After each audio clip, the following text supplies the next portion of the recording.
আসসালামু আলাইকুম ওয়া রাহমাতুল্লাহি ওয়া বারাকাতুহু।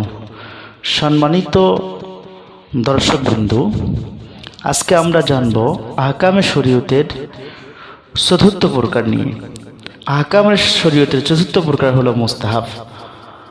মুস্তাহাবের পরিচয় হচ্ছে রাসূলুল্লাহ সাল্লাল্লাহু আলাইহি সাল্লাম যে সকল কাজ কখনো কখনো করতেন আবার কখনো কখনো করতেন না, তাকে মুস্তাহাব বলা হয়।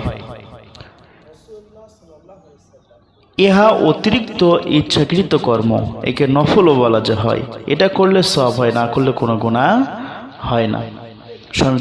সম্মানিত দর্শকবৃন্দ, আবারও বলছি, রাসূলুল্লাহ সাল্লাল্লাহু আলাইহি ওয়াসাল্লাম যে সকল কাজ কখনো কখনো করতেন আবার কখনো কখনো করতেন না, তাকে মুস্তাহাব বলে।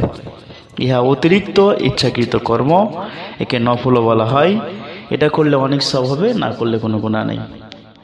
আমাদের সকলকে আমল করার জন্য তৌফিক দান করুক। ওমা আলাইনা ইল্লাল বালাগ।